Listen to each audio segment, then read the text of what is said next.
Today we'll be installing some cheap eBay headers on my 986. These headers were 130 bucks. So you might be thinking they're gonna be total crap, and we'll see. I mean, just from looking at them, they don't look too bad. They don't seem like $130 headers, but we'll see what it's like on the fitment. I'm skeptical that everything's gonna line up perfectly, but we'll see. We'll give them a try. The seller that I bought these from on eBay said that I could return them if they don't fit well, and he'll pay for return shipping. So really nothing to lose by trying these out, and we'll see how it goes. Of course, the first step is to jack up the car. I have my trusty wheel chucks in place, super safe. So we'll jack up both sides, and I'll show you what it looks like underneath and what we need to take off. First thing we'll do is disconnect the O2 sensors. So we got one back here and one up front. So we have to trace these wires back to their connection. There's the one back there, and unclip them. See if we can trace this front one, and it's right there. So you'll want to do both sides, unclip those wires, take them out from any harness or any clips that they're in, so that we can then remove these headers, these header bolts, then these bolts, and drop the entire header. Okay, I have the O2 sensors unplugged for this back one here. You might look under here and think you have to take off this tray, but you can actually reach up through here and unplug it. Unfortunately, it looks like the air oil separator replacement wasn't the source of all of my oil leaks. It's still dripping quite a bit down here.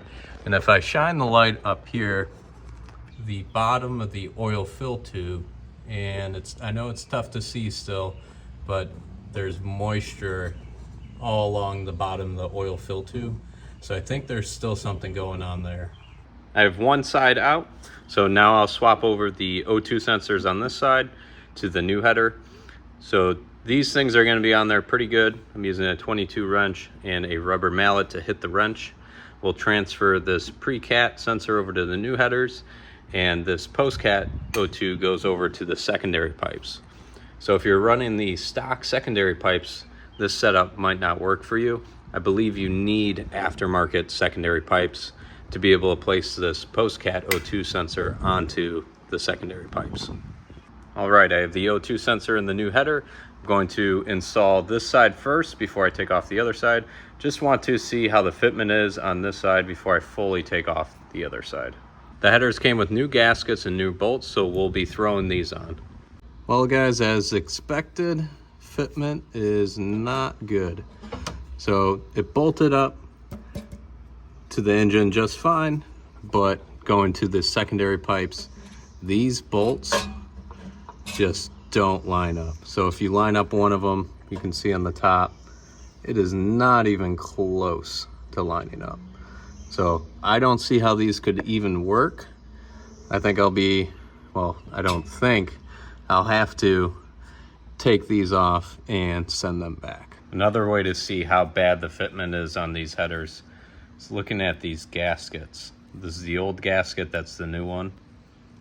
Look at how far off these holes are. So maybe these are for a different car entirely. Maybe this is for the 2.7 liter.